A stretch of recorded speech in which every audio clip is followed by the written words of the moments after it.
میں اپنی 40 سالہ میڈم کے ساتھ چلتے اس خوبصورت لڑکے کو دیکھ رہا تھا جس نے ان کا ہاتھ پکڑ رکھا تھا۔ میں نے اپنے ساتھ بیٹھی ہوئی کولیگ سے پوچھا، یہ میڈم کے ساتھ کون لڑکا ہے؟ مجھے اس آفس میں یہ دوسرا تیسرا دن ہی تھا، اس لیے میں یہاں زیادہ کسی کو بھی نہیں جانتا تھا۔ وہ لڑکی جو اپنے کام میں مصروف تھی، اس نے کمپیوٹر سے نظر ہٹا کر میڈم کی جانب دیکھا اور پھر دبے دبے لفظوں میں کہنے لگی کہ یہ میڈم کا شوہر ہے۔ اس کی بات سن کر میں بری طرح اچھل پڑا اور کہا کہ یہ تو بیٹا لگ رہا ہے، شوہر تو نہیں لگ رہا۔ میری بات سن کر اس لڑکی نے اپنی ہنسی دبائی اور کہنے لگی یہ میڈم کا تیسرا شوہر ہے، اس سے پہلے والے شوہر تو اس سے بھی زیادہ جوان تھے۔ میڈم کو کم عمر لڑکے ہی پسند آتے ہیں اور نہ جانے کیا بات ہے کہ ان کی شادی زیادہ عرصے تک چل بھی نہیں پاتی۔ وہ شادی کے تیسرے چوتھے دن ہی طلاق لے لیتی ہیں۔ ابھی اس سے بھی ان کی شادی کو یہ دوسرا ہی دن ہے، دیکھو اسے کب بدلتی ہیں۔ میں حیرت سے برابر بیٹھی کولیگ مائرہ کو دیکھ رہا تھا اور وہ اپنے کام میں مصروف ہو چکی تھی۔ میں نے چوری چپکے سے ایک نظر پھر میڈم پر ڈالی جو اس لڑکے کا ہاتھ پکڑے دفتر سے باہر نکلتی جا رہی تھی، اور میں سوچ رہا تھا کتنا خوش نصیب لڑکا ہے، اتنی امیر عورت کا ساتھ مل گیا ہے، اگر 2-4 دن بعد چھوڑ بھی دے تو کیا چلا جائے گا۔ مائرہ نے مجھے سوچوں میں گم دیکھا تو کہنے لگی، ارباز اپنے کام سے کام رکھو، ایسا نہ ہو کہ تمہیں نوکری سے نکال دیا جائے۔ میڈم کے مزاج کا کچھ پتہ نہیں چلتا، کبھی بہت مہربان ہوتی ہیں تو کبھی بہت ہی زیادہ بزمزاج، کبھی کھڑے کھڑے کسی کو نوکری سے نکال دیتی ہیں تو کبھی پروموشن دے دیتی ہیں۔ مجھے تو لگتا ہے شاید اسی وجہ سے ان کی شادیاں بھی زیادہ عرصے تک نہیں چل پاتی۔ مائرہ مجھے مشورہ دے کر اپنی فائل اٹھائے مینیجر صاحب کے پاس چلی گئی تھی اور میں نے بھی اپنے کمپیوٹر کی اسکرین پر دھیان دینا شروع کر دیا تھا۔ اس نوکری کو ملے ابھی 4 دن ہی گزرے تھے اور میں کسی بھی طرح یہ نوکری نہیں گنوا سکتا تھا۔ یہ نوکری میری اشد ضرورت تھی، مجھے اپنے گھر کا خرچہ اٹھانا تھا، میرے گھر کی ذمہ داری میرے کاندھوں پر تھی اور میرے سر پر ایسے بہت سے بوجھ تھے جنہیں اتارنا تھا، خاص کر وہ قرضہ جو میرے باپ نے مرنے سے پہلے لیا تھا، اس کا بوجھ بھی میرے ہی کاندھوں پر تھا۔ وہ لاکھوں روپے کا قرضہ اگر میں وقت پر نہ چکا پاتا تو شاید ہمارے سر کی چھت بھی ہم سے چھن جاتی، اور اسی وجہ سے میں دن رات محنت کر رہا تھا، لیکن اتنے لاکھوں روپے میں چاہ کر بھی جمع نہیں کر پا رہا تھا۔ کام کرتے کرتے میں یہی سوچ رہا تھا کہ کس طرح میرے ہاتھ کوئی خزانہ لگ جائے اور میرا قرضہ اتر جائے۔ پھر 2 دن گزرے اور تیسرے دن میڈم اس لڑکے کے بغیر ہی دفتر میں چلی آئی۔ وہ اپنے دفتر میں بیٹھی تھی کہ کچھ ہی دیر بعد چہمگوئیاں سی شروع ہو گئی اور پھر آہستگی سے ماہرہ نے مجھے بتایا کہ میڈم نے اس لڑکے سے بھی طلاق لے لی ہے۔ یہ سن کر میں نے چونک کر ماہرہ کو دیکھا اور پھر پوچھا کہ تمہیں یہ بات کس نے بتائی؟ وہ کہنے لگی کہ مینیجر صاحب میڈم کے بہت قریبی ہیں اور انہوں نے ہی دفتر کے کسی شخص کو بتایا تھا، اور پھر دھیرے دھیرے سارے ہی آفس میں یہ بات پھیل گئی۔ سب کو ہی میڈم کی فطرت کا پتہ ہے، اس لیے اس میں کوئی نئی بات نہیں ہے۔ میں نے کہا تھا نا آپ سے یہ شادی بھی زیادہ دن نہیں چلے گی، ایک مرد کے ساتھ گزارا کرنا میڈم کے لیے بالکل ممکن نہیں۔ یہ کہتے ہوئے مائرہ ہنسی تھی اور میں سوچ میں پڑ گیا تھا کہ کوئی بھی عورت ایسے ہی تو طلاق نہیں لے سکتی، شاید بیہ کوئی مذاق تو نہیں تھا۔ میری اپنی بڑی بہن سسرال میں بہت برے حالاتوں میں گزارا کر رہی تھی، لیکن اس نے کبھی طلاق کے بارے میں سوچا بھی نہیں تھا۔ میں نے آہستگی سے مائرہ سے کہا، کیا سچ میں تمہیں لگتا ہے کہ میڈم نے طلاق لی ہوگی؟ ایک عورت کتنی دفعہ طلاق لے سکتی ہے؟ ہو سکتا ہے کہ ان کی کوئی مجبوری ہو۔ مائرہ کہنے لگی، کوئی مجبوری نہیں ہے، اچھی طرح جانتے ہیں ہم سب کہ میڈم بہت رنگین مزاج ہیں، کپڑوں اور پرس کے ساتھ ساتھ وہ شوہر بھی تبدیل کرتی رہتی ہیں۔ مائرہ ہنستے ہوئے دوبارہ اپنے کام میں لگ گئی تھی اور میں سوچ رہا تھا کہ اس لڑکے نے کیوں میڈم سے علیحدگی لی ہوگی۔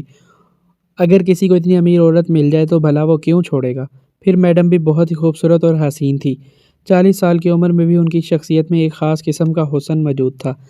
میں یہی سب سوچ رہا تھا کہ تھوڑی دیر بعد میڈم کی جانب سے میرے لیے بلاوا آیا اور میں بری طرح اچھل پڑا۔ یہ پہلی دفعہ تھا کہ جب میڈم نے مجھے اپنے روم میں بلوایا تھا۔ آج سے پہلے میری کبھی ان سے آمنے سامنے کوئی بات نہیں ہوئی تھی، اس لیے میں بہت زیادہ جھجک رہا تھا، ڈر بھی لگ رہا تھا کہ نہ جانے کیا بات ہوگی، کیونکہ اب تک میں میڈم کے بارے میں بہت کچھ سن چکا تھا، اس لیے شاید خوف زدہ تھا۔ ماہرہ نے بھی حیرت سے مجھے دیکھا، کہنے لگی، میڈم نے آپ کو کیوں بلایا ہے؟ میں نے کندھے اچکا دیے اور پھر میڈم کے کمرے میں پہنچ گیا۔ مجھے دیکھتے ہی میڈم کے چہرے پر ایک دھیمی سی مسکراہٹ آ گئی۔ کہنے لگی، ارباز صاحب بیٹھیے، ویلکم ٹو دی آفس۔ بہت آرام اور نرمی سے کہتے ہوئے انہوں نے مجھے اپنے آفس میں ویلکم کیا تھا۔ میں نے فوراً شکریہ ادا کیا اور کہا، جی میڈم آپ نے بلایا، کوئی خاص بات ہے؟ وہ آہستگی سے مسکرائیں اور کہنے لگی، ہاں ارباز، خاص بات تو ہے۔ ہم نے سنا ہے کہ آپ بہت ہی زیادہ قابل ہیں، بہت اچھا کام کرتے ہیں، اس لیے سوچا کہ آپ کی تعریف ضرور کرنی چاہیے۔ مینیجر صاحب نے بتایا کہ آپ نے کیسے چند ہی دنوں میں اپنی ذمہ داریوں کو اچھی طرح سمجھ لیا ہے۔ ہم نے جس پوسٹ پر آپ کو رکھا تھا، آپ سے اس سے زیادہ کے حقدار ہیں، اس لیے ہم نے آپ کو پروموشن کرنے کا فیصلہ کیا ہے۔ میڈم کی بات سن کر میں ایک دم ہی ہکا بکا رہ گیا تھا۔ ایک ہفتے کے اندر اندر پروموشن مل جانا کوئی معمولی بات تو نہیں تھی، جبکہ میں نے ایسا کوئی قابل ذکر کام بھی نہیں کیا تھا۔ پھر میڈم کہنے لگی کہ آپ میرے پرسنل اسسٹنٹ کے طور پر کام کریں گے۔ میں چاہتی ہوں آپ اسی کمرے میں بیٹھ کر میرے لیے کام کریں۔ میڈم کی بات سن کر میں کچھ اور حیران ہوا، کیونکہ میں پرسنل اسسٹنٹ کے طور پر کیسے فرائض انجام دے سکتا تھا، جبکہ میں نے اپنی ڈگری فائنانس میں لی تھی۔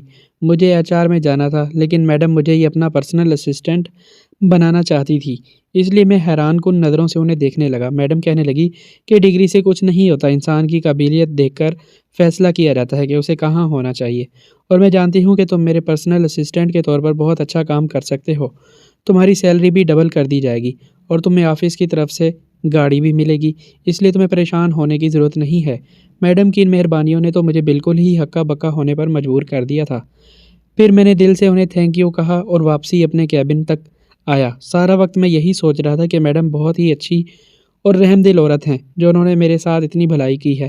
میں جیسے ہی اپنے کیبن میں پہنچا اور چیئر پر بیٹھا تو ماہرہ فوراً ہی اپنے چیئر رول کر کے میرے پاس آئی۔ میڈم نے کیوں بلایا تھا؟ تمہیں سب خیریت تو ہے؟ وہ بہت فکر اور پریشانی سے پوچھ رہی تھی۔ میں نے صرف مسکرا کر ہاں میں سر ہلایا تو کہنے لگی، شکر ہے خدا کا، مجھے تو ڈر لگ رہا تھا کہ کہیں تمہاری نوکری پر کوئی بات نہ آ جائے۔ میں نے اسے کہا کہ نہیں، ایسی کوئی بات نہیں، بلکہ میری پروموشن ہو گئی ہے۔ یہ سنتے ہی ماہرہ اپنی کرسی سے اچھل پڑی، کہنے لگی، میں 4 سال سے یہیں بیٹھی رہی ہوں، میڈم کو مجھ پر رحم نہیں آتا، ایک ہفتے کے اندر ہی آپ کو پروموشن کیسے ہو گیا ہے؟ میں نے کندھے اچکائے اور کہا، یہ تو میں نہیں جانتا، لیکن میڈم نے مجھے اپنے پرسنل اسسٹنٹ کے طور پر کام کرنے کو کہا ہے، اور اب سے میں میڈم کے ہی روم میں بیٹھوں گا۔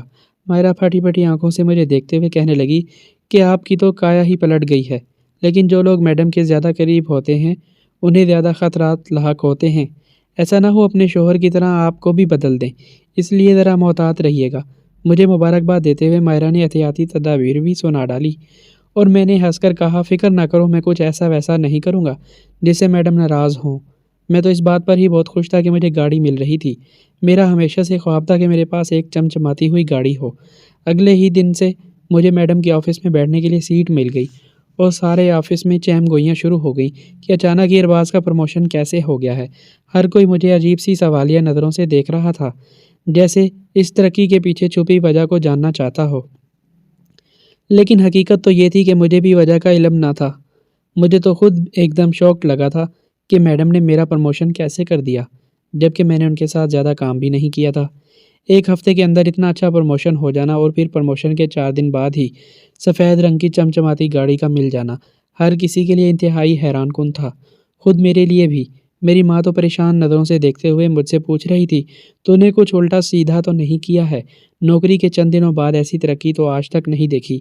میں نے اپنی ماں سے کچھ نہ چھپایا اور انہیں ساری بات بتا دی کہ میڈم نے خود مجھے اپنے دفتر میں بلا کر اس طرح سے ترقی دی ہے۔ میری ماں کہنے لگی، ایسی عورتوں سے بچ کر ہی رہنا چاہیے جو لباس کی طرح شوہروں کو بدلتی ہوں۔ ان کے کردار کا کیا بھروسہ، نہ جانے کیوں تجھ پر اتنا مہربان ہو رہی ہے۔ اماں کی باتیں بھی ماہرہ جیسی ہی تھیں۔ میں بھی سوچ میں پڑ گیا تھا۔ پھر میں نے کہا، اماں فی الحال تو مجھے جاب کے مزے لینے دو، پھر جو ہوگا دیکھا جائے گا۔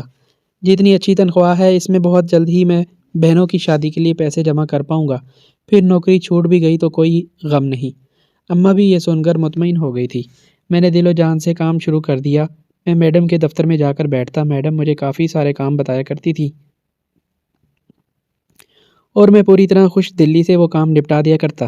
میڈم میرے کام سے بڑی مطمئن تھی۔ پھر 1 مہینے بعد میڈم کہنے لگی، میرے ساتھ آؤٹ ڈور پر چلو، کچھ کام کے لیے وزٹ کرنے ہیں۔ میں میڈم کے ساتھ ہی دفتر سے باہر نکلنے لگا تو ماہرہ نے مجھے دیکھ کر آنکھ دبائی۔ اس کے اشارے پر میں نے گھور کر اسے دیکھا تو وہ ہنسی۔ میری اس سے کافی اچھی دوستی ہو چکی تھی، اس لیے اکثر ہی وہ مجھے مذاق میں چھیڑ دیا کرتی تھی۔ اب بھی اس کا انداز چھیڑنے جیسا ہی تھا۔ میں تیز تیز قدم اٹھاتا میڈم کے ساتھ گاڑی میں بیٹھ گیا۔ وہ مجھے بتانے لگی کہ وہ ایک سائٹ پر مجھے لے کر جا رہی ہیں، جہاں ان کا اپنی نئی فیکٹری شروع کرنے کا ارادہ ہے۔ میں ان کی باتیں سن رہا تھا، ساتھ ساتھ فائلز پر بھی دھیان دے رہا تھا۔ جب بھی میڈم نے میرے ہاتھ سے فائل چھینی اور ایک طرف رکھتے ہوئے کہنے لگی، ارباز کام سے ہٹ کر بھی کچھ باتیں ہو سکتی ہیں ہمارے درمیان۔ میڈم جو خود کام کی بات کر رہی تھی، ان کے منہ سے ایسی بات سن کر میں نے چونک کر انہیں دیکھا تو ان کے چہرے پر ایک دھیمی سی مسکراہٹ تھی۔ پھر وہ ڈرائیور سے کہنے لگی، گاڑی میرے بنگلے کی طرف لے لو۔ یہ سن کر میں اور بھی بری طرح چونکا کہ ابھی تو ہم سائڈ پر جا رہے تھے اور اب گاڑی بنگلے کی طرف مڑ چکی تھی۔ میری نظروں کو سمجھتے ہوئے میڈم کہنے لگی، میں کچھ وقت تم سے باتیں کرنا چاہتی ہوں۔ ہر وقت کام کام بھی تو نہیں ہو سکتا۔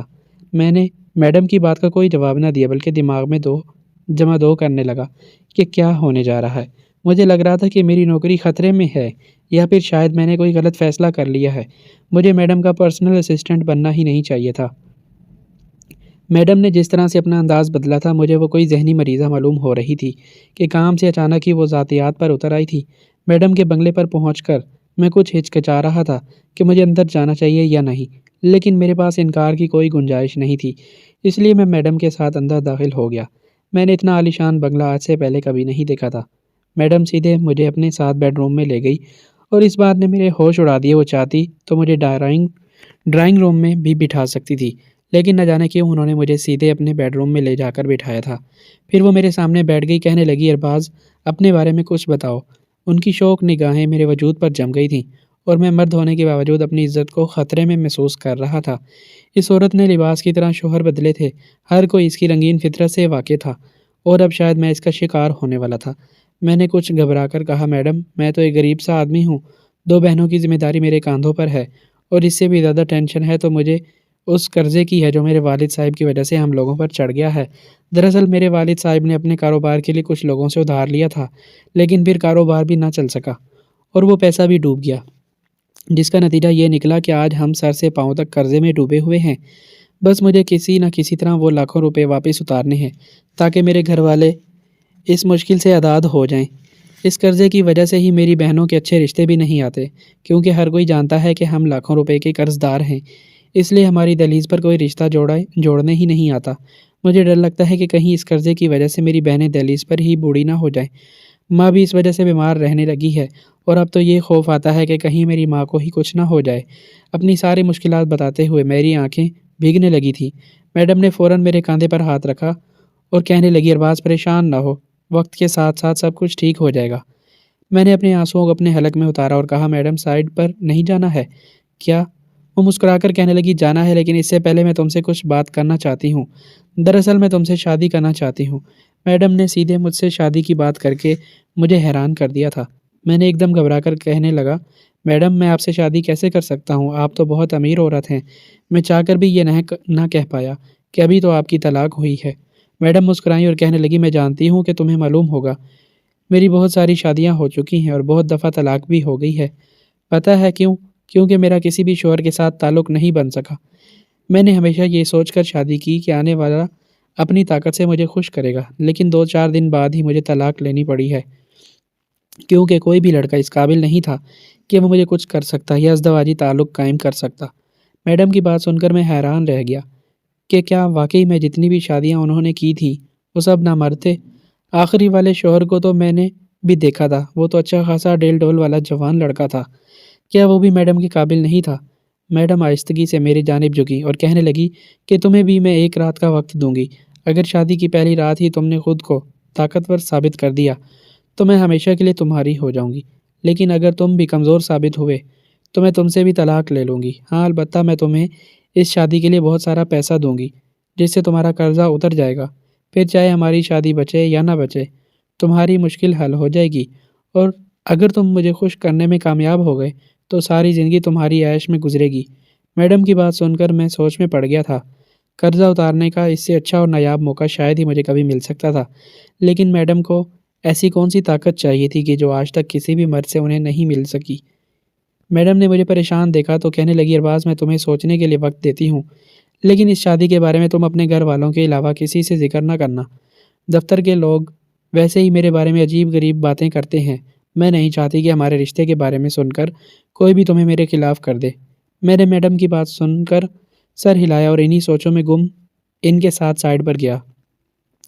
پھر چھٹی ہوئی اور اپنے گھر پہنچ گیا۔ گھر جاتے ہی میں نے ماں کو ساری بات بتائی تو اماں کہنے لگی، ایسی شادی کرنے کی کیا ضرورت ہے؟ میں نے ماں سے کہا سوچیے تو صحیح، ابا کا قرضہ اتر جائے گا، بہنوں کی شادی ہو جائے گی، اس کے بعد میں بھی کسی اچھی لڑکی سے شادی کر لوں گا، میڈم تو خود ہی 1-2 دن میں مجھے طلاق دے دیں گی۔ اماں کہنے لگی نہ جانے اس عورت کے دماغ میں کیا ہے، وہ کیوں شادی کرتی ہے، اس کی جن شوہروں سے طلاق ہو چکی ہے کیا تمہیں معلوم ہے کہ ان سے طلاق کیوں ہوئی؟ تمہیں تو صرف وہی پتہ ہے نہ جو میڈم نے بتایا ہے۔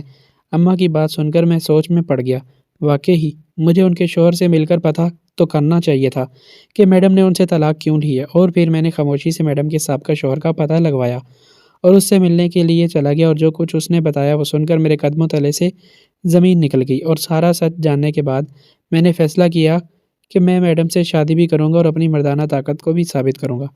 اگلے ہی دن میں نے میڈم سے شادی کی حامی بھر لی، انہوں نے خاموشی کے ساتھ مجھ سے نکاح کیا اور نکاح کے فوراً بعد 20 لاکھ روپے میرے ہاتھ میں رکھ دیے۔